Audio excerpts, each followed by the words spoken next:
Before you hear these stories, hit that subscribe button and turn on notifications.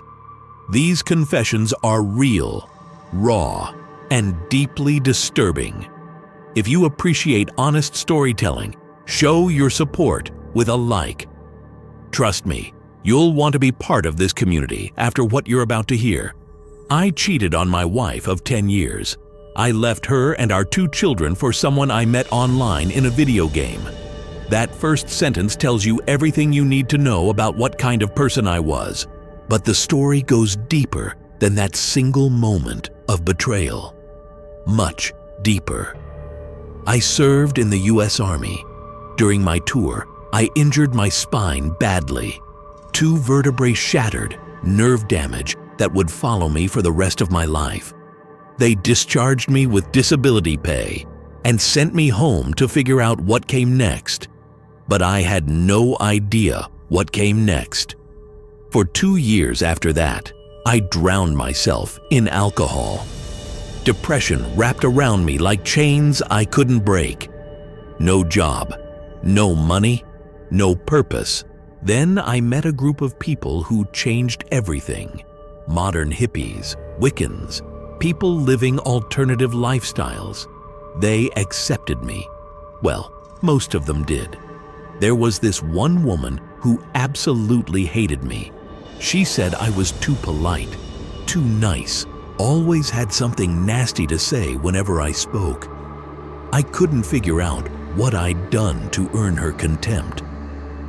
Months passed. I started hooking up casually with some of the women in the group. Started feeling like maybe I belonged somewhere. The drinking continued, but gradually I was pulling myself out of the nosedive. Got a job, got my own place. Things were looking up. And that woman who hated me?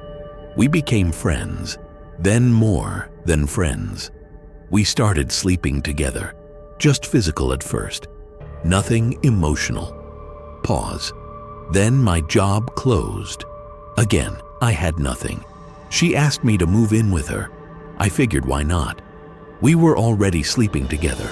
I had disability money coming in, so I helped her pay off her house with a VA loan. She was grateful, really grateful. A month later, I came home and found her crying on the couch. After a long conversation, she told me she was in love with me. I didn't know what to say, so I said I loved her too. 3 years later, things had turned toxic. Money was tight. Jobs came and went. We fought constantly. She said horrible things to me, cruel things that cut deep. It felt like she was trying to provoke me into hitting her. I never did, but the thought crossed my mind in those dark moments. I made plans to leave. That's when I found out she was pregnant. My heart sank into my stomach. I couldn't leave now. I had to do the right thing, so I stayed. Things actually got better for a while. We bought a house. I opened a business. We had a beautiful baby boy. I took some college classes. I came to love her older son as if he were my own flesh and blood. For a brief moment, I was actually happy.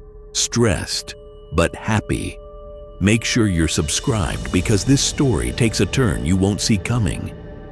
Then I discovered online gaming, specifically role-playing games where you create a character and live out storylines with other players. It became my escape. Other than my kids, this was the only thing I had going on that brought me joy. I met someone in the game, another player. We started talking outside of the game, getting to know each other. She was married, going through similar marriage problems as I was. We had so much in common. We talked for hours every day, 3, 4, sometimes 6 hours on weekends. I started having feelings for her, real feelings, the kind that make your chest flutter and your heart race. I didn't know what to do with those emotions. I thought I was having heart attacks at first, but emotionally I skyrocketed out of my depression. I started listening to music again, dancing. I wanted to go out, hit the bars, play pool, I felt alive again. My wife noticed. We had a massive fight.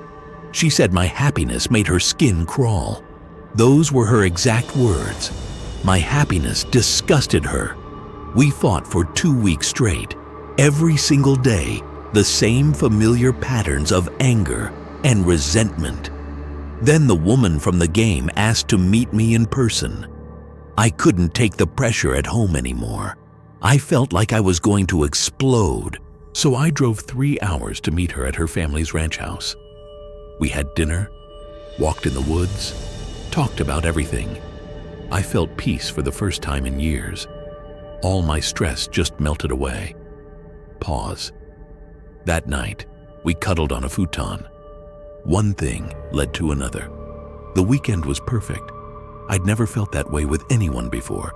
Everything aligned, and I didn't feel guilty, not even a little bit. When it was time to go home, I was out of cell service range. My phone exploded with angry texts from my wife once I got back into coverage. Mean, nasty messages. And at the end, she told me she'd sent my stuff to my mother's house. She was kicking me out. I just shrugged.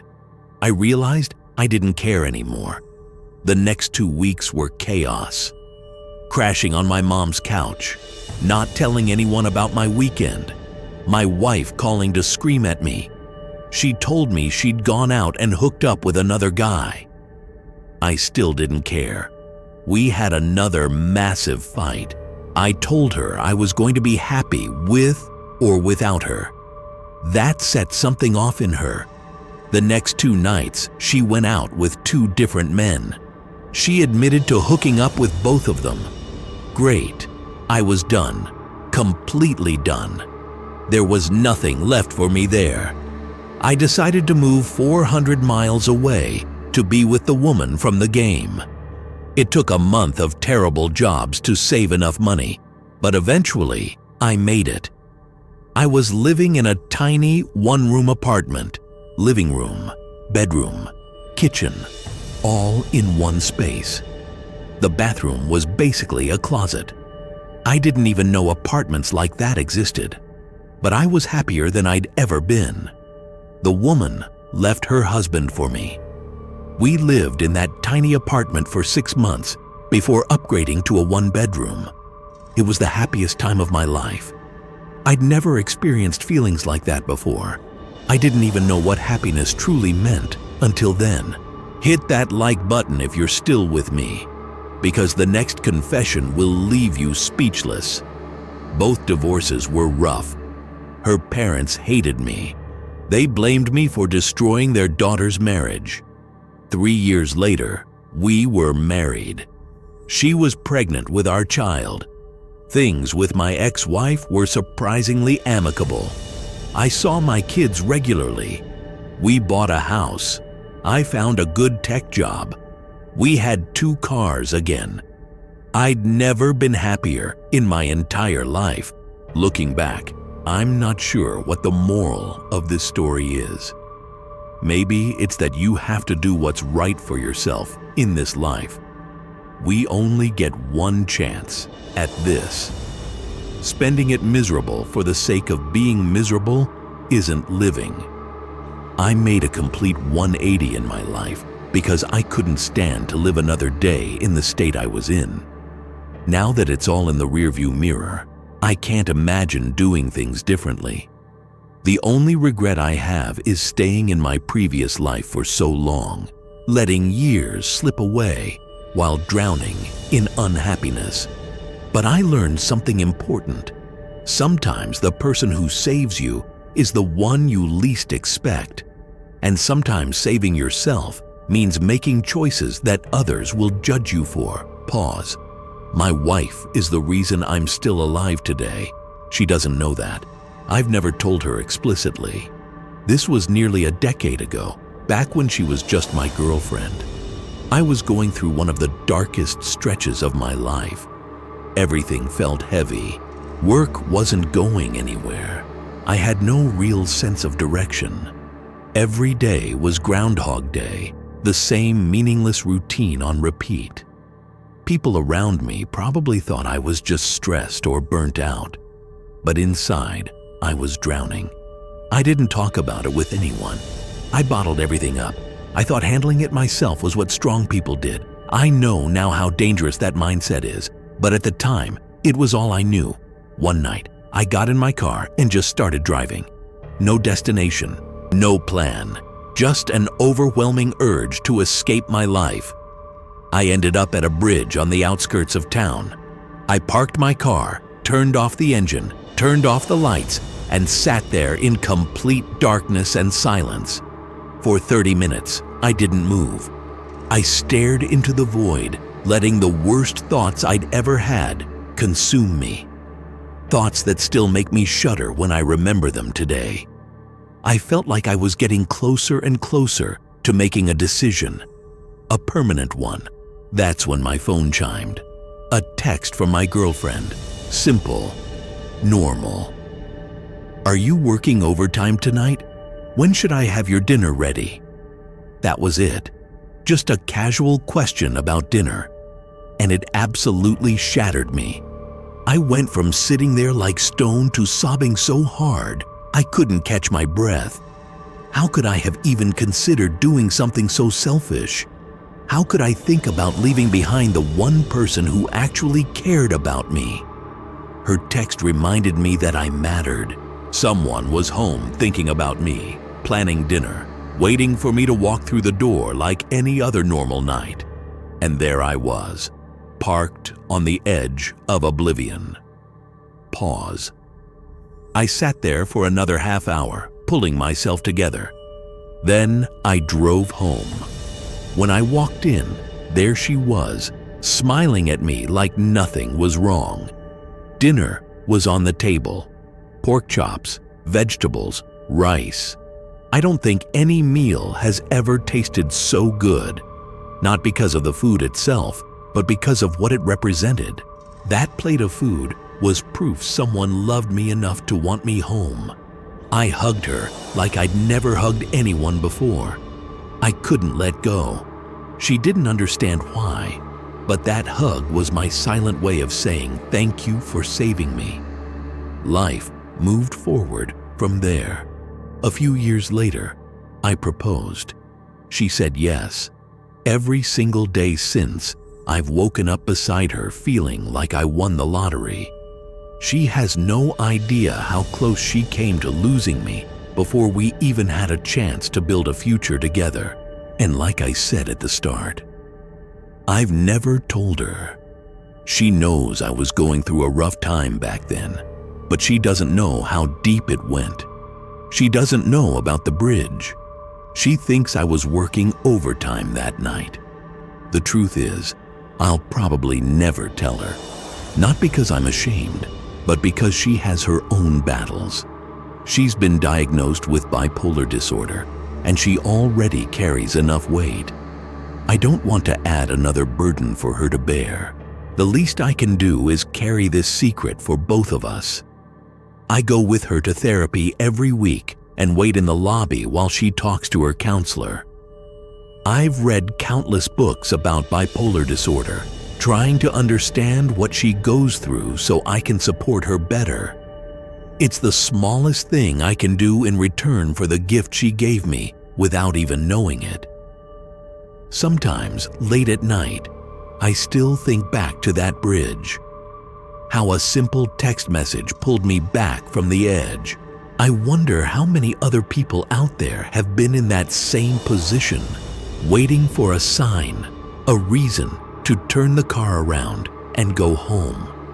If you're struggling right now, if you're in that dark place, please reach out to someone, anyone, because you matter more than you know.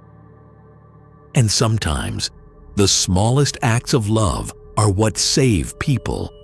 A question, a text, a plate of dinner waiting on the table.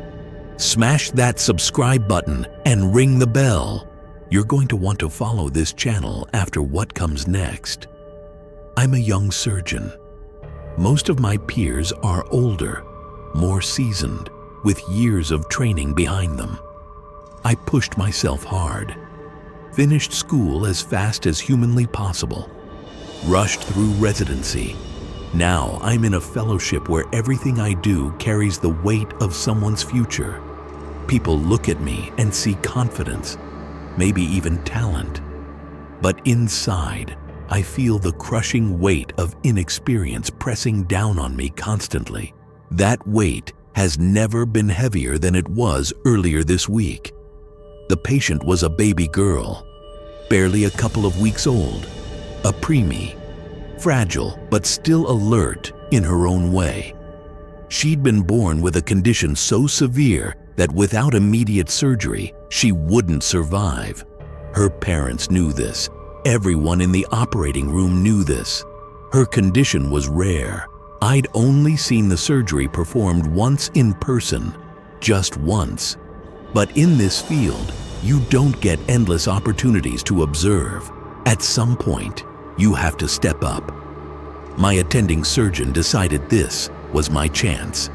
As I scrubbed in, I did my best to steady myself. My heart was already pounding before I even picked up a scalpel. This wasn't like operating on adults. Her entire chest was barely bigger than my hand. Her heart was no larger than a walnut. Every movement had to be precise. There was zero room for error. At first, things went well. I opened her up carefully, exposing the tiny structures that needed repair. I assessed everything just as I'd been taught, walking myself through each step. For a brief moment, I actually believed I could do this. Then came the cannulation of the aorta, a step I'd done several times on adult hearts. Make a small incision, insert the cannula, tighten the purse string sutures, simple in theory. But this wasn't an adult heart. This was a newborn's. Pause. As soon as I made the incision, blood spurted out. The aorta was so small, the tissue so fragile, everything happened faster than my hands could keep up with. I inserted the cannula, but when I tightened the sutures, they tore right through the tissue. Suddenly, blood was everywhere. I tried to recover, clamped, suctioned, tried to control the hemorrhage, but it was too late. With adults, sometimes you have seconds to fix a mistake. With her, every second was critical, and too many had already passed. She'd lost too much blood before I could stabilize her. She died on that table.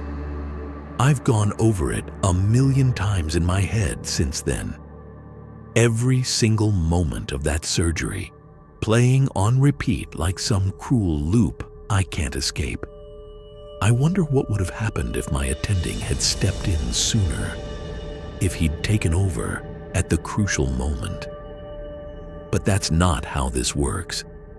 I was the surgeon that day. The responsibility falls on me. That little girl could have grown up, celebrated birthdays, gone to school, made friends, fallen in love. She should still be alive right now, cradled in her parents' arms. But instead, she's gone, and I can't shake the feeling that it's because of me. I keep asking myself if I'm really cut out for this. Being a surgeon isn't like most professions. When we make mistakes, people don't just lose money or time. They lose their lives. No amount of learning can change the fact that someone had to die for me to gain that experience. I wanted this career because I thought saving lives would give my own life meaning. But now, I can't stop wondering if I have the right to keep doing this. If every time I pick up a scalpel, I'm gambling with someone else's future. I don't know if I can forgive myself. Show some love with a like if these stories are hitting you as hard as they're hitting me. My mother used to go to funerals at her church for elderly people with no remaining family. I'm not particularly religious as an adult, but I try to continue her legacy by attending funerals when there's no one else, usually not more than once or twice a year. It's about all I can handle emotionally. I was at one a few weeks ago for a retirement home tenant who had no remaining family. Only 4 or 5 people showed up, mostly church couples who would have been strangers to her. There was a biblical reading. We prayed, and about 15 minutes into the service, a young man came running in crying. He apologized to the pastor for being late, said he'd only been contacted that morning, and asked if he could say a few words. Then he gave a tearful, heart-wrenching eulogy about how he couldn't believe he'd let himself lose touch with his mother. How they'd always had a turbulent relationship, but eventually grew estranged. When he got the phone call that morning about her death, it hit him that it had been 6 full years since they'd spoken. He only wished he could have been the bigger man. The troubling thing was, he kept saying things like, "As most of you probably know, my mother was an avid reader, and, as she may have mentioned, our family dynamic was never the same after Pop died." I came to the uneasy realization that he thought we were all friends of hers.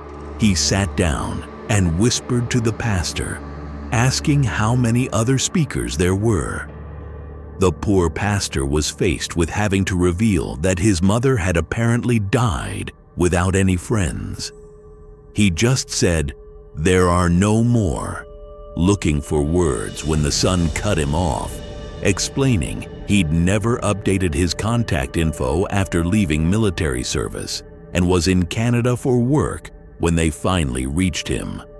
He said he'd really like to talk to the pastor more after the service. They said the closing prayer.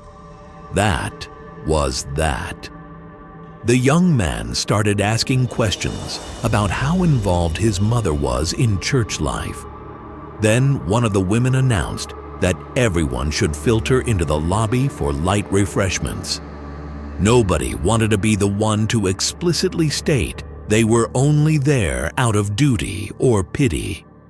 So people lined up, offered condolences, then rushed out without even stopping for a cookie.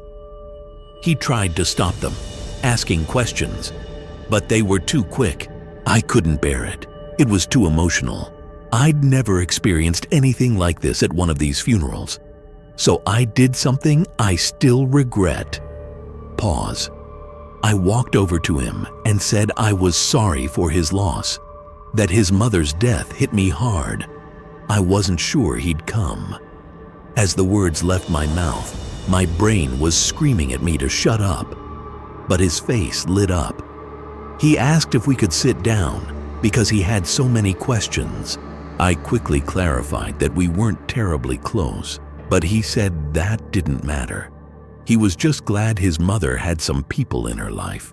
He launched into his whole life story, explained he was adopted, that his biological brother had been killed in war, how his adoptive father died of a heart attack, how the family fell apart.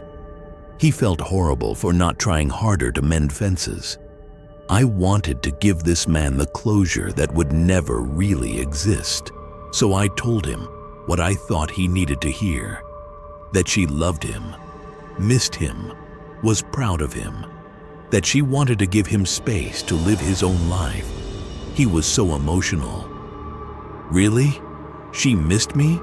She talked about me? I said, of course she did.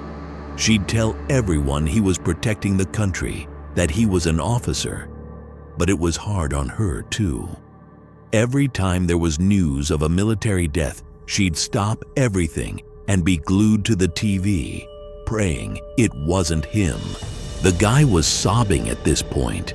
He asked general questions about what she was like in her final years.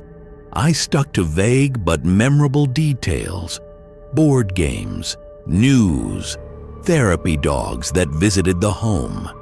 He asked if she was still conservative. I said she was still deciding since the Republican Party had changed so much. I made up favorite foods, favorite songs. Said she loved Ariana Grande's music until she saw how promiscuously she dressed. At the end, he thanked me profusely.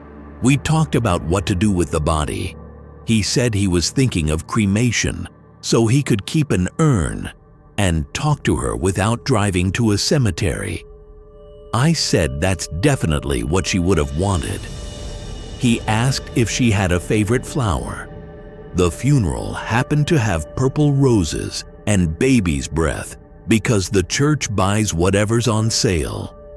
I told him she loved baby's breath. He said he'd always keep a vase by the urn. Then I told him she didn't blame him, so he shouldn't blame himself. I figured if there was more he wasn't saying, he could look back and assume I meant whatever was bothering him. He left to make arrangements for the body. The pastor immediately said, "What were you thinking? What happens if he meets someone who actually knew his mother and this creeps him out? Or worse, what if he finds out she didn't really love or support him and he's crushed?" Now I feel terrible, like I just sent a ticking time bomb into the world. I'm racked with guilt and had to confess this somewhere. Looking back, I can admit it was reckless, but in that moment, it felt impossible to walk away. This man was so raw, so desperate for something to hold on to. I couldn't bear leaving him with silence. Maybe I crossed a line. Maybe I made a mistake. But if I were faced with the same situation again, I honestly don't think I'd do it any differently. Subscribe and hit that notification bell. Trust me, you don't want to miss what's coming next. A few years ago, my wife had just started her master's degree, and I was beginning my PhD program. We moved to a new city to make it work, but money was tight. The only place we could afford was in a rough neighborhood. The building was old, run down, but most neighbors were decent, except for the apartment right next to ours. 3 guys shared that place in a roommate setup. Not long after we moved in, one of them left. I ran into one of the remaining roommates one day. He confided that his other roommate was trying to get him kicked out so he could have the whole apartment to himself. The power struggle grew louder and more frequent. Police showed up regularly. Eventually, that roommate moved out too. The last one standing completely lost it. Every weekend, parties until 6 in the morning, music blasting through the walls, people coming and going at all hours. Neighbors called the police constantly. His apartment was searched for drugs multiple times.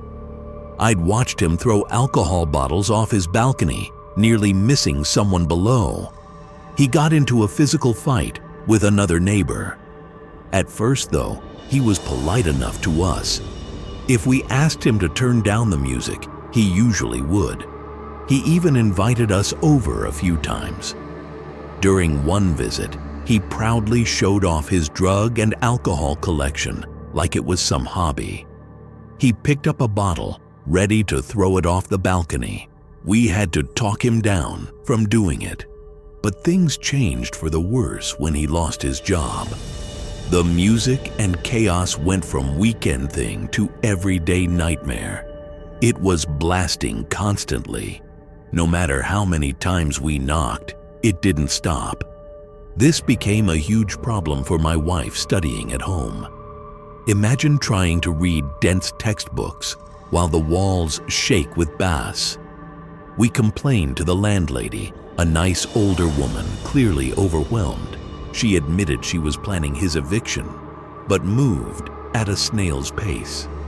Meanwhile, we were stuck dealing with him.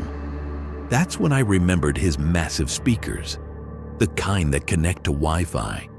I dug up an old laptop, installed Linux, set it up with Wi-Fi penetration testing software. Once it was running, we could access his network. Anytime the music got too loud, one command and his whole network went down. Instant silence. We weren't petty about it. If he wanted to listen to music at reasonable volume, fine. But when it got unbearable, we'd pull the plug. The silence that followed, usually punctuated by his frustrated screams, felt like revenge. It gave us control in a situation where we'd had none. One weekday, it happened again. Music blasting so loud you could feel it in your chest. My wife sent the command. Down went his network. This time, he snapped. We heard him screaming, slamming doors, smashing things inside his apartment. We called the police. Pause. At first, they brushed it off as another noise complaint. But when we gave them his name, their tone changed. Oh, him. Within minutes, multiple officers swarmed the building. He didn't cooperate. Before long, they had him in handcuffs and threw him in a squad car. But they didn't just arrest him. They took him to the hospital on a psych hold. When he got out days later, he actually knocked on our door and apologized. Standing behind him was a big man in a leather jacket. His probation officer. The message was clear. He was being watched now. A few weeks later, he moved out for good. The building was quiet again. He never figured out we were the ones messing with his Wi-Fi. He never realized we were directly responsible for his meltdown that landed him in psychiatric care. But honestly, given everything he'd done, from the fights to the sleepless nights, I think it's fair to say he had it coming. Like this video if you're still here, because the next story will absolutely destroy you. For the first time in 2 decades, I'm facing life-changing decisions I made when my younger daughter, let's call her Janie, almost died. I've never spoken about this to anyone ever. When Janie was 6, my husband and I were having serious problems. He'd started drinking heavily. When he drank, his personality changed completely. One night, he came home drunk, and I confronted him. We got into a screaming match. In the middle of it, Janie came downstairs asking what was wrong. My husband grabbed her. I don't remember exactly how it happened, but he shoved her hard. She fell and hit her head on the corner of our coffee table. The sound it made still haunts me. She started seizing immediately. Blood everywhere. I called an ambulance, screaming, while my husband stood there in shock. At the hospital, they said she had a severe skull fracture and brain bleeding. They operated immediately. For 3 days, I didn't know if my baby girl would live or die. My husband sobered up fast. He was devastated, kept apologizing, saying it was an accident. When the doctors asked what happened, I panicked. I told them she'd fallen down the stairs. My husband backed up my story. Janie survived, thank God, but she had lasting damage, memory problems, developmental delays, years of therapy. The doctors said, given how severe the injury was, we were lucky she survived at all. I left my husband after that, took both my daughters, and moved in with my mother. I filed for divorce.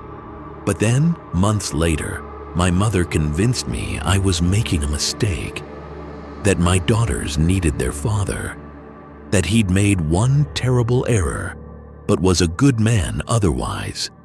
She wore me down over time, so I went back to him. He'd gotten sober, seemed genuinely remorseful, promised it would never happen again, and for years, it didn't. But Janie never forgot.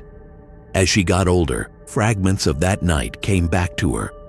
By the time she was a teenager, she remembered everything. She confronted us, asked why we lied, why I stayed with him. I tried to explain that I thought I was doing what was best for the family, that I believed he deserved another chance, that I was scared of being alone with 2 kids. pause. She looked at me with such betrayal in her eyes. She said, "You chose him over me." Then she forgave me. Said she understood I was in a difficult position, but she couldn't even look at her father. She called him a coward. Shortly after, she cut us off completely. She found full-time work somewhere, changed her phone number, sold the car we gave her, and sent us back the money. That broke my heart. Changed banks, took herself off our health insurance, refused to tell us her new address. She's still close with her sister. Whenever I ask, my other daughter tells me how Janie's doing. It's painful for her to keep her sister's secrets all these years. I don't blame Janie for being angry. I'm more angry at myself than she is at us. I've become desperate. For the first time since childhood, I've gone back to church. I pray every day that my daughter will call. I know this story might be unreasonably long, but I've carried these thoughts for too long. These days, I torture myself looking through her baby pictures. Years ago, I thought my biggest regret was giving up my master's degree. Now my biggest regret is failing to protect my baby girl, my lovely, beautiful Janie. People have asked why I reunited with my husband. Let me be clear. I didn't go back for my benefit. I believed it would be better for both daughters. Other than that terrible instance when he hurt Janie and lied about it, he was a kind father. I truly believe he spent years suffering in silence. I came back because I thought about whether it was better for my children to grow up with a father who loved them or without one, or worse, with a stepfather who might never love them as his own. I felt it was lose-lose. I was told my daughter would be fine. I wanted to believe it. I had no way of knowing she'd suffer more later. I regret everything every single day. Make sure you're subscribed because we're nowhere near done. I used to be a complete disaster in my early 20s. Made a lot of poor choices. Luckily, I survived them all. And now, I have a treasure trove of disturbing stories to tell. When I was 21, I became homeless. On the first night, I went to a bar where a friend was performing stand-up comedy. I'd started drinking around 2 or 3 that afternoon, so I was pretty drunk by the time Creepy Man entered the picture. Creepy Man was a friend of the comedian. The 4 of us hung out until closing. I mentioned offhandedly I didn't have a place to stay. He invited us all over to spend the night. He was a decade older than us and kept breaking into shamanic chants. But hey, a bed is a bed, right? We arrived at his place in the early morning hours, smoked some weed, drank more. Then my friend left. Me and the other guy continued hanging with Creepy Guy until I passed out on the couch. I woke up alone. Creepy Guy got up soon after and brought out women's clothes in my size for me to change into. I didn't question it at the time, just thanked him and picked out an outfit. Then we talked more about my situation. He offered for me to stay as long as I needed. Initially, I thought maybe this guy was just eccentric but kind. He let me crash for a week. During that time, he'd make comments that seemed harmless at first. Compliments about my appearance, questions about my past relationships. It wasn't until later that I realized he was grooming me. One night, he tried to kiss me. I pushed him away, said I wasn't interested. He got angry, started yelling that I owed him for letting me stay there, that I'd led him on. I grabbed my stuff and left immediately. I ended up sleeping in my car for the next month. It was terrifying but safer than staying with him. Looking back, I shudder thinking about what could have happened if I'd stayed longer. What his real intentions were, why he had women's clothes ready in my exact size. When I was 5 years old, I almost got kidnapped from a water park. I don't remember a lot of details from childhood, but this memory is crystal clear. It was a hot summer day. My mom took me to a local water park for my birthday. I was wearing a yellow bathing suit that I absolutely loved. We'd been there for a while. I was playing in the shallow area when my mom said she needed to use the restroom. She told me to stay right there and she'd be back in a few minutes. I promised I would, but you know how kids are. The second she was out of sight, I wandered off. I was probably only a few feet away when a man approached me. He was smiling, friendly, wearing swim trunks and sunglasses. He knelt down to my level and said, "Hey there, sweetie. Are you lost?" I told him no. My mom was just in the bathroom. He said, "Well, how about you come with me? I'll take you to get some ice cream while you wait for her." To a 5-year-old, that sounded amazing. So I took his hand and started walking with him toward the exit. I didn't think anything was wrong. He seemed nice, he was smiling, and he promised ice cream. We were almost at the parking lot when I heard someone shouting my name. A lifeguard was running toward us, yelling, "Stop! That's not your dad!" The man's grip on my hand tightened for a second. Then he let go and sprinted toward the parking lot. The lifeguard grabbed me, asking if I was okay, if I knew that man. I didn't understand why everyone was so upset. I just wanted ice cream. My mom came running out of the bathroom, absolutely hysterical. She scooped me up, crying, asking what happened. The lifeguard explained what he'd seen. Security tried to find the man, but lost him in the parking lot. To this day, I still don't know what his plan was. Would he have taken me out of the park completely? The thought of how close I came to never making it back to my mom makes me sick. Pause. Children don't recognize danger the way adults do.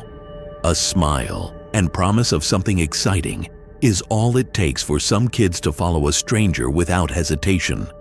Without vigilant adults around, those stories could end very differently. Even though this happened decades ago, I still think about it regularly. That yellow bathing suit, that lifeguard shouting my name, how easily my story could have ended before it really began. Give this video a like if these confessions are resonating with you. We're getting into even darker territory. My grandmother raised me. My mom and dad were never great at the whole parent thing. While they floated in and out of my life, Gran gave me stability. She couldn't afford much. Her little house sat in a neighborhood where people kept their doors locked. But what she lacked in money, she made up for with love. By the time I finished my education, Gran's health began declining. Alzheimer's was stealing her away piece by piece. Some people said a nursing home was the only option, but I couldn't do it. She'd been there for me my entire life. I refused to abandon her, so I moved back in, determined to care for her the way she'd cared for me. I worked full-time, which meant leaving her during the day. The neighbor agreed to check in occasionally. Gran's biggest struggle was remembering basics. If she'd eaten, when to take medicine, when to drink water. One day, I came home on my lunch break, expecting to find her at the kitchen table with her crossword puzzle or dozing in front of the TV. Instead, I heard her voice drifting from the kitchen. She was talking to someone. I assumed it was the neighbor, but something about her tone made my stomach drop. She sounded nervous, apologetic, like she was trying to soothe someone. I walked quietly toward the kitchen. The first thing I saw was a man bent over my grandmother's purse, rifling through it like he had every right. My grandmother stood nearby, wringing her hands. "Can't you find it, dear?" she asked this stranger in the sweetest tone imaginable. The man turned toward me. His eyes were jittery, unfocused. Something about him screamed danger. I demanded to know who he was and what he was doing. He straightened up, trying to act casual, said he was my cousin Danny, that Gran had invited him over. My grandmother nodded enthusiastically, confirming that Danny had come to visit. But I knew we didn't have a cousin Danny. I didn't recognize this man at all. I told him firmly to leave. He tried to argue, said Gran wanted him there, that they'd been having a nice visit. But I didn't budge, told him if he didn't leave immediately, I was calling the police. He hesitated, then finally shuffled toward the door, but not before pocketing something from her purse. I grabbed his arm, made him empty his pockets. He'd taken her prescription medications and $40 in cash. I snatched them back, shoved him out the door, and locked it behind him. My grandmother was confused, kept asking why I was so rude to cousin Danny. I tried to explain that we didn't have a cousin Danny, that he was a stranger trying to rob her. But Alzheimer's had already rewritten the narrative in her mind. She was convinced he was family. For weeks after that, she'd mention him fondly. How nice it was that Danny came to visit. How she hoped he'd come back soon. She'd smile like it was a cherished memory. Each time, I'd just play along. It was easier that way. But every time she mentioned him, I felt a chill down my spine. The reality was, we never had a cousin Danny. The man she remembered so fondly wasn't a relative. He was a predator who saw an easy target in an old trusting woman. Pause. I try not to dwell on what could have happened if I hadn't walked in when I did. At best, he would have drained her of money and possessions, leaving her confused and heartbroken. At worst, I don't even like to finish that thought. What I do know is this: if I hadn't walked in exactly when I did, I might have lost more than Gran's medication and cash. I might have lost her entirely. That thought scares me more than anything. Hit subscribe and turn on notifications. These next stories get even more disturbing. This happened toward the end of 2017, maybe even the beginning of 2018. It was a Thursday at work. I work with people with varying disabilities as part of a national organization that promotes rights for people with disabilities.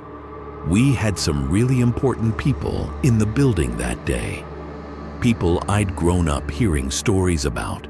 Old members who'd fought for the rights that exist now. I'd noticed this guy come into the building about 10 or 15 minutes before he started talking to me. The office had an open layout.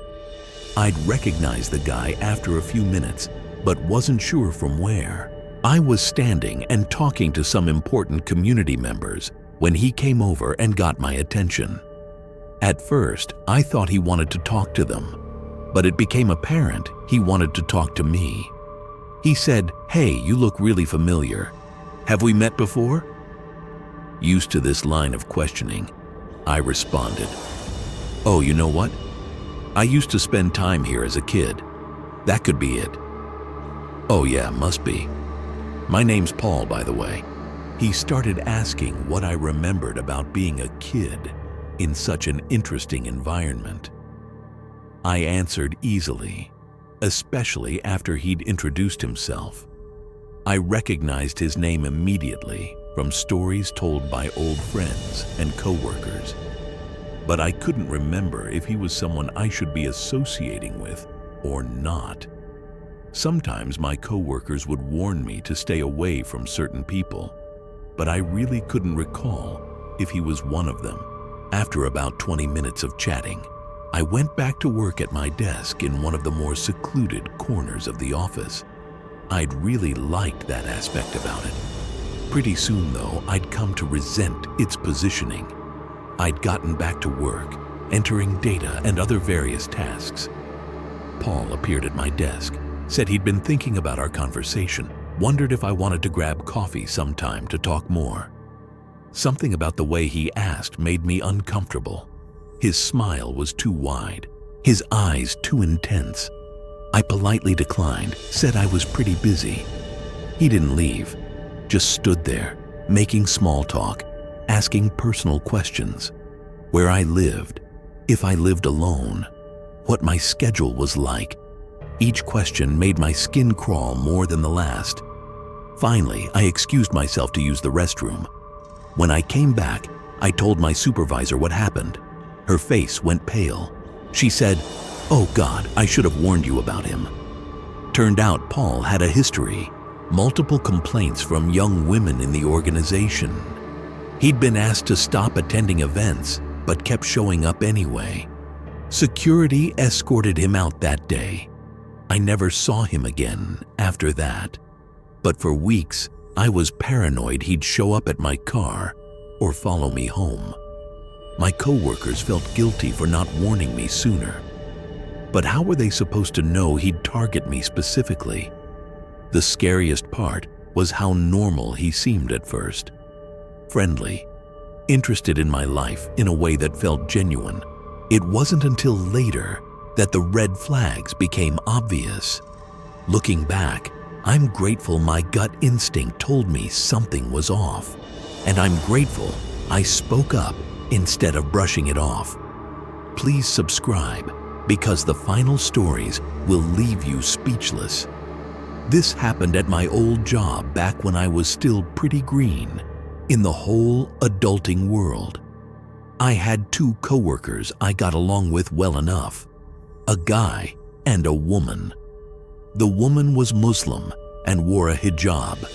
We all had to go on a work trip together, a few days out of town to help with a project. The first day went fine. We did our jobs, checked into the hotel. Everyone seemed in good spirits. That night, both invited me to dinner, but I was beat. Figured we'd have plenty of time to socialize later. I turned them down, went back to my room, crashed. The next morning, something was off. The guy seemed quieter than usual, didn't want to talk much, kept to himself. When it was time to drive to the site, he insisted I ride in the front seat with him. His tone made it feel like he really didn't want to be in front with our other coworker. We got through that day fine. Later that evening, my female coworker invited us both to hang out in her hotel room and have some drinks. Nothing crazy, just a couple beers, maybe a movie. I figured why not. At first, it was completely normal. We sat around, drank, talked about random stuff, kids, work, funny stories. I was thinking having work friends a bit older than me was actually cool. They had more experience, saw life differently. But then things started to get strange. Out of nowhere, the female coworker turned her attention to our male coworker and started hitting on him, blatantly, telling him he should take off his shirt, asking weird personal questions, crossing lines that felt wildly inappropriate, especially considering he's happily married. The kicker is, so is she. At least that's what I thought. I watched the color drain from his face. He was clearly uncomfortable, but tried to laugh it off at first. Eventually, it got to be too much. He excused himself, said he was heading to bed. Before anyone says I should have spoken up or left too, remember this. This was my very first real job. They were both older. I honestly thought maybe this was just some awkward grown-up flirting dynamic I didn't understand. So instead of leaving with him, I stayed. And man, I regret that decision. Pause. When it was just the two of us, She shifted gears entirely, started showing me pictures of her kids, talking about her family. Normal enough, except for what she'd just done with our coworker. Then she pulls out her phone, heads to Instagram, pulls up some male models page, wannabe influencer type with a couple thousand followers. She leaned in with wide, unblinking eyes and told me she was having an affair with this man, that he was in love with her, that she was divorcing her husband any day to run off with this guy. She spoke so matter-of-factly, like it was a done deal. That short-circuited my brain. I didn't know what to say, so I just nodded. But inside, I was screaming, "What the hell is happening right now?" Things only got worse. She navigated away from Instagram into her photo roll, scrolling through pictures of him. Only these weren't like the ones on his Instagram.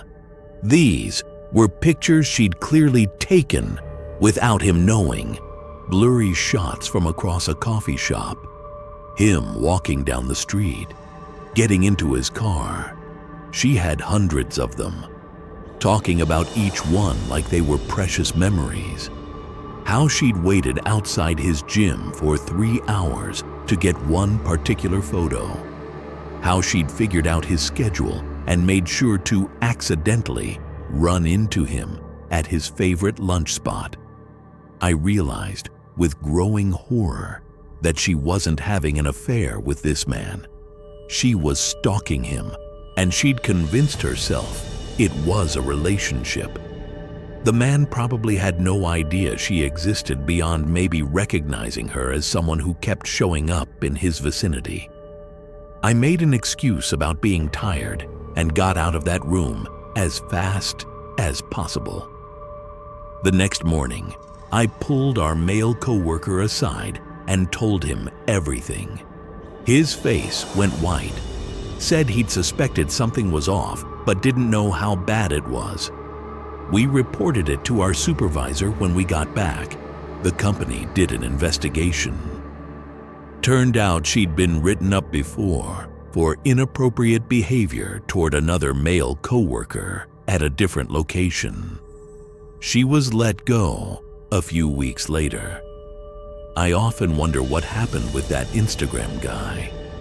If he ever knew some woman was obsessively documenting his every move. If he ever felt like he was being watched. It still gives me chills thinking about how completely detached from reality she was. And it makes me grateful our male coworker had the sense to leave when he did. Who knows what she might have tried if he'd stayed. Drop a like on this video if you've made it this far. Leave a comment about which confession hit you the hardest. Years ago, I was driving pizza delivery for a growing town in Michigan. Good money, but every once in a while I delivered to incredibly sketchy places. I'd even had shotguns pulled on me a few times.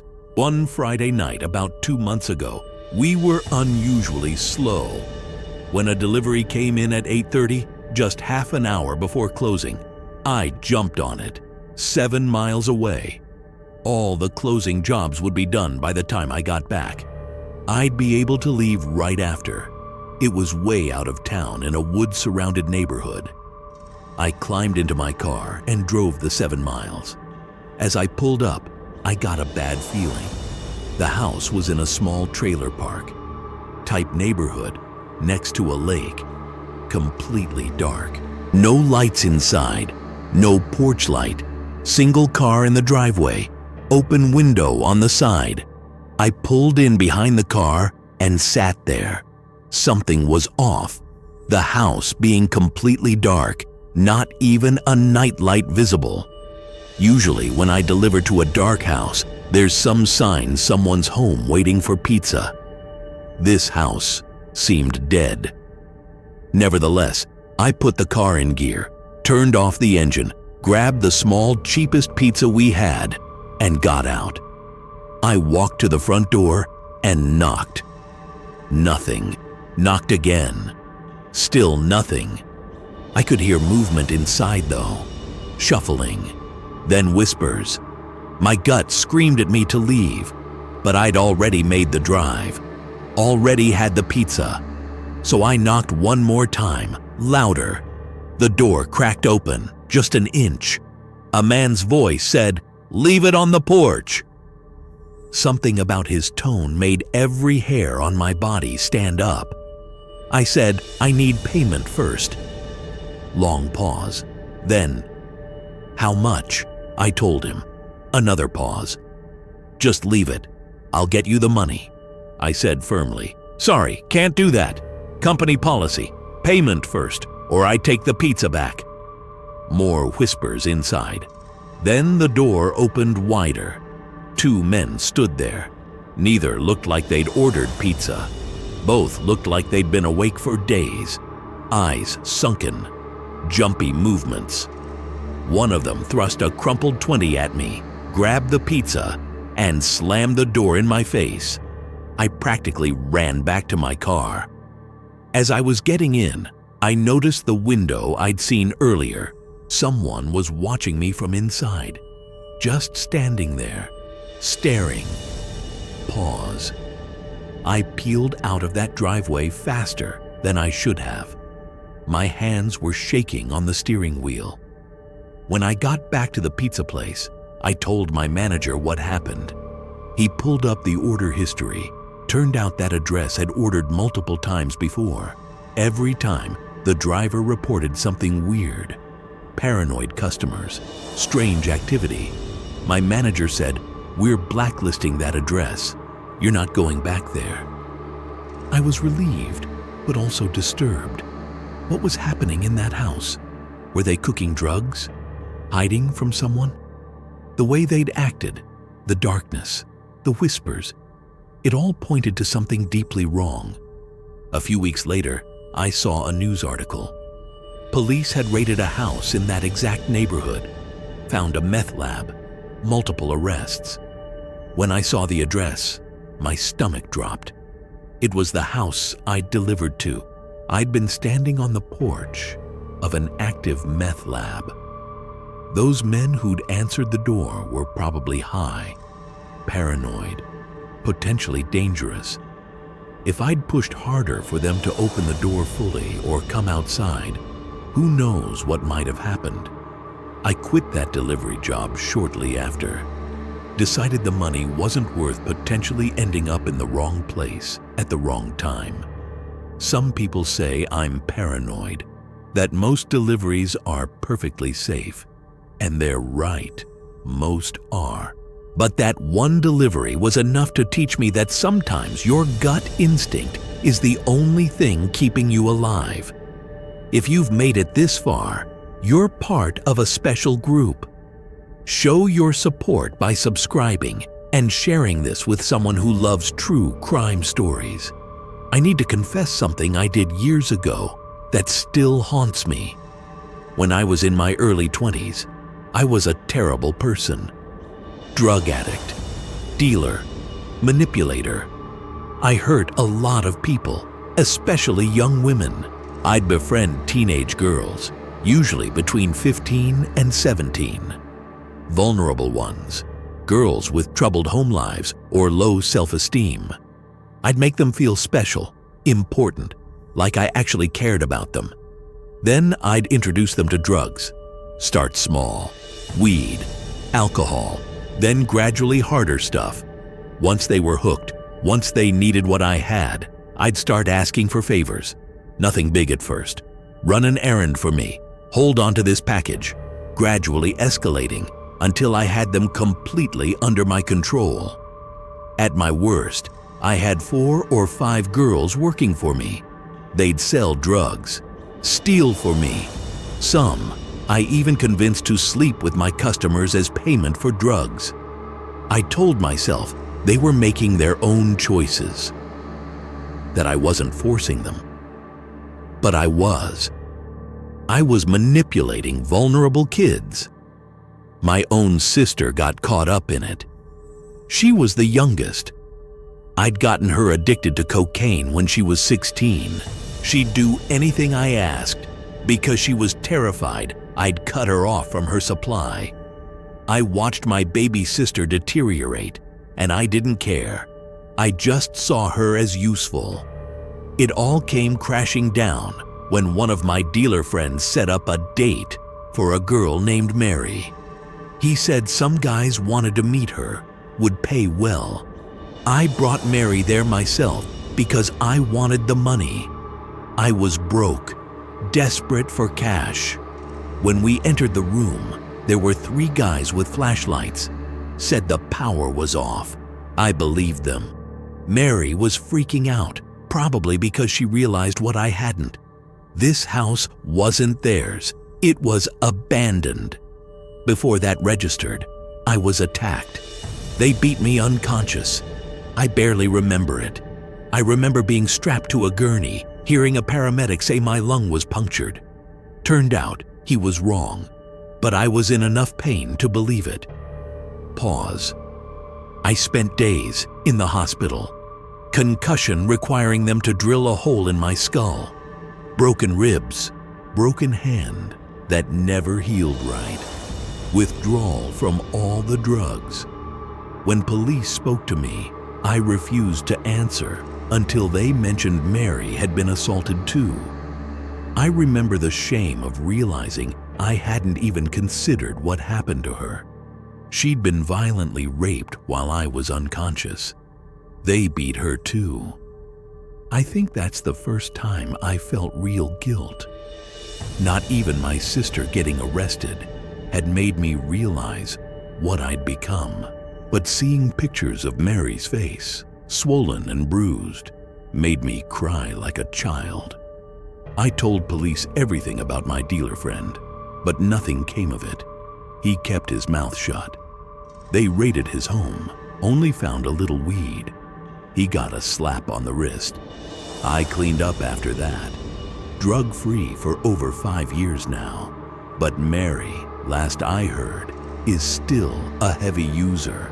My sister got clean, now in college, but has had a string of abusive boyfriends. I know that's probably my fault. I was her big brother.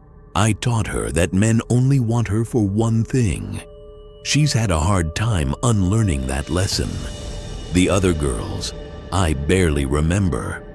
I'm too much of a coward to try tracking them down, to apologize for what I did to them. I destroyed lives, stole childhoods, introduced vulnerable kids to addictions they'll struggle with forever. I tell myself I was a different person then. That addiction made me someone I wasn't. But that's a lie. I was exactly who I chose to be. A predator, a manipulator, someone who saw vulnerable people as tools to be used. I'm sharing this not for sympathy. I don't deserve it. I'm sharing it because I want people to understand how predators operate, how they identify vulnerable people, how they groom them, build trust, create dependency, then exploit them. If you're a parent, please talk to your kids about people like I used to be. Teach them the warning signs. Make sure they know they can come to you without judgment, because predators like I was. We looked for kids who felt like they had nowhere else to turn. And if you're someone who's been exploited the way I exploited those girls, please know it wasn't your fault. You were manipulated by someone who knew exactly what they were doing. You deserved better. You still deserve better. I can never undo what I did. Those girls will carry the trauma I caused them for the rest of their lives. My sister will always struggle with the patterns I taught her. Mary will always have scars, physical and mental, from the situation I put her in. All I can do now is be better, be honest about who I was, and hope that maybe my story can help someone recognize a predator before it's too late. If this video impacted you, please hit that subscribe button. Leave a comment about which confession affected you most, and share this with someone who needs to hear these stories. These confessions are real. These people are carrying burdens that most of us can't imagine. Thank you for listening. Thank you for being part of this community. Until next time, stay safe.